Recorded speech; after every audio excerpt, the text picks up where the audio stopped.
Dad. Yes, baby? Huh? Are you sad because Daddy still doesn't remember us? That evening, Nico found me sitting on the kitchen floor, back against the cabinet, exactly where Rowan once found me the night I heard him whisper my name. He didn't ask what was wrong. He just sat down next to me, cross-legged, his small shoulder pressed against mine. Dad. Yes, baby? Are you sad because Daddy still doesn't remember? I didn't know how to answer that honestly without frightening him. So I just nodded. I didn't sleep that night. I sat at Rowan's desk long after the house went quiet, staring at that photograph. My face, scratched out until there was nothing left but jagged lines and torn paper. And beneath it, those two words, typed and cold. Separate them forever. I told myself it had to be a mistake.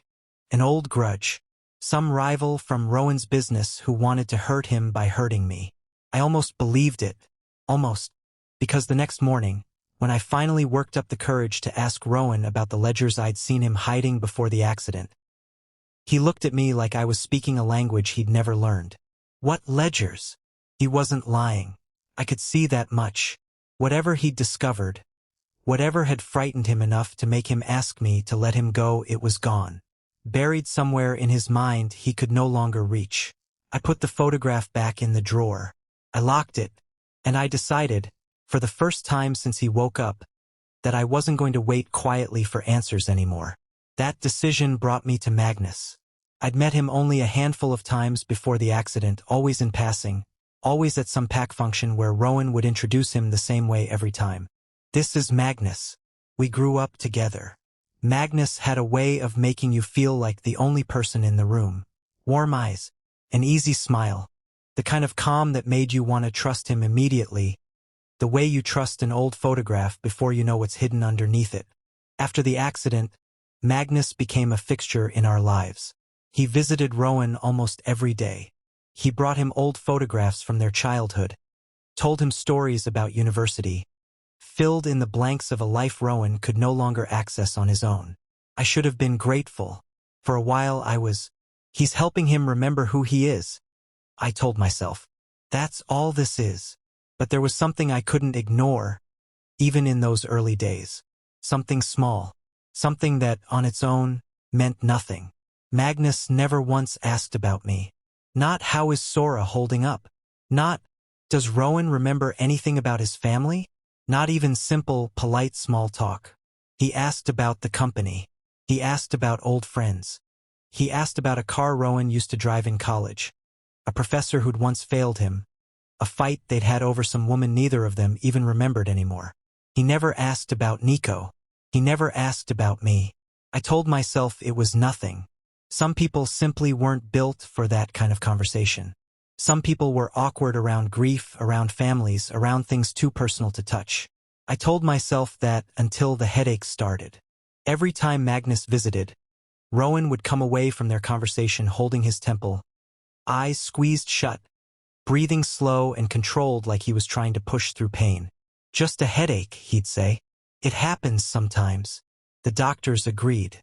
They said it wasn't unusual for a recovering brain to strain itself, especially when memory work was involved.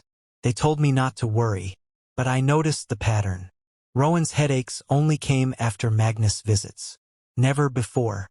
Never after time with Nico or with me or with anyone else. Only Magnus. I started paying closer attention. Not obviously. I wasn't ready to accuse anyone of anything, least of all a man Rowan called his oldest friend. But I started sitting in during their visits when I could. Bringing there. Staying in the room longer than necessary. And that's when I noticed the questions. Do you remember your office? The one on the 40th floor. Do you remember university? The lecture hall where we used to sit in the back. Do you remember the night we almost got kicked out of that bar in your second year? Every question circled Rowan's past. His career. His friendships. His rivalries. Never once, not a single time, did Magnus ask him, do you remember your mate? Do you remember your son? At first I thought maybe he simply didn't know how close Rowan and I had been. Maybe Rowan had never told him the full weight of what we shared. But one evening, while Magnus was in the kitchen getting water, I found an old photograph on Rowan's desk that Magnus himself had brought over, supposedly to help jog his memory. It was a group photo. University days. Rowan, younger, laughing, his arms slung around Magnus' shoulders. And standing just behind them, slightly out of focus, was me. Magnus had known me for years. He'd been there when Rowan and I first met. He'd probably watched our whole relationship unfold from the very beginning. And still, he never asked about me. That night, after Magnus left, I finally worked up the courage to ask Rowan something I'd been avoiding. Rowan, before the accident, what were you looking into? What was in those ledgers? He rubbed his temple, that same pained expression crossing his face, faint but unmistakable. I don't know, he said quietly. I keep almost remembering. It's like standing at the edge of something and the second I get close, it slips away. Does it hurt?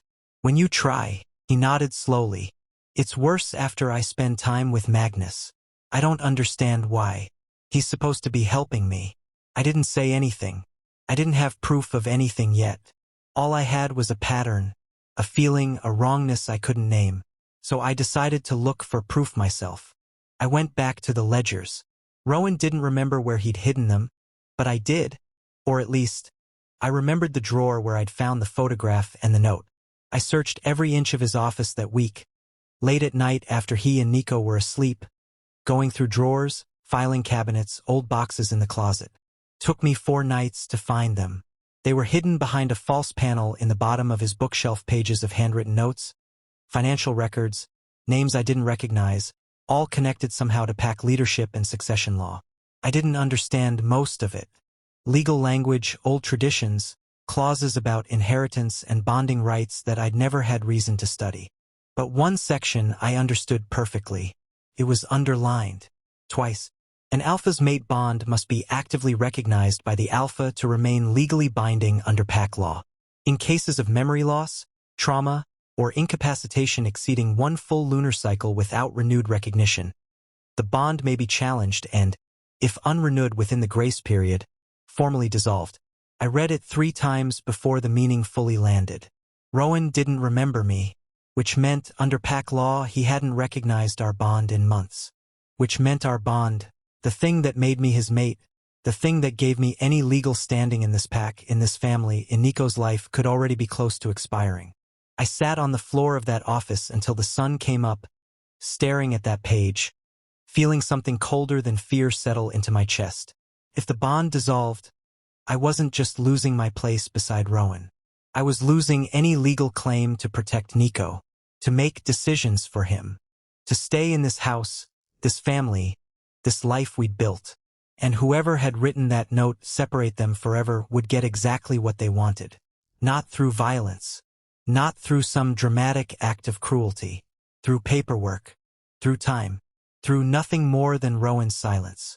I didn't sleep again that night either. The next few days blurred together. I went through the motions: breakfast, Nico's school drop-off, small talk with Rowan that felt more like performance than connection. But underneath it, I was calculating. How long had it been since the accident? How close was I to whatever deadline that clause described? Was there a way to challenge it, to buy time, to fix this before it became irreversible? I didn't know PAC law well enough to answer any of that on my own.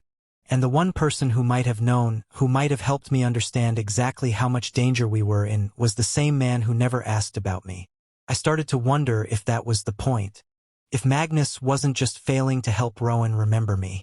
If Magnus was making sure he never did. It was a small thought at first, barely a suspicion. But once it took root, I couldn't shake it. I started replaying every visit, every headache, every conversation that circled everywhere except the 2 people Rowan needed most to remember. I thought about telling Rowan what I'd found. But what would I even say? I think your oldest friend is trying to erase me from your life, and I have no proof, only a feeling and an underlined paragraph in a law book. He'd think grief had made me paranoid. Maybe it had. But I couldn't stop thinking about the photograph in that drawer. My face, scratched out with such violence it had torn the paper beneath it. Someone wanted me gone. And for the first time since Rowan woke up, I started to wonder if the safest thing I could do for Nico, if not for myself, was to leave before that decision was made for me.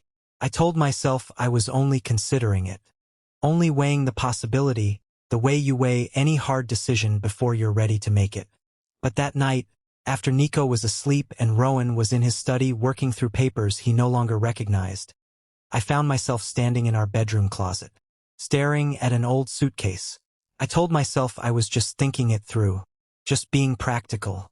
If the bond dissolved and I had no legal standing left, it might be safer for Nico and me to be somewhere Magnus, or whoever else was behind that note, couldn't reach us. I pulled the suitcase down from the shelf. I didn't pack anything. Not that night. I just sat on the edge of the bed, suitcase open and empty in front of me, and let myself imagine, for the first time, what it would mean to actually go. Somewhere down the hall, I heard Nico's door creak open, his small footsteps padding toward the bathroom, then back to bed. He still didn't know any of this. He still believed, the way only a 5-year-old could, that love was simple. That daddy forgetting was just a problem waiting for the right kind of fixing. I wished I still believed that too. I closed the suitcase, but I didn't put it away. I left it standing open beside the closet door. Because some part of me, the part that had read that underlined paragraph 3 times, the part that had watched Magnus' calm, careful smile for months without understanding what it was hiding, already knew. Time was running out, and I didn't know yet whether staying would save my family, or destroy it. If this story has you holding your breath the way it had me writing it, make sure you're subscribed. Episode 3 is coming soon, and Sora is about to face the hardest decision of his life.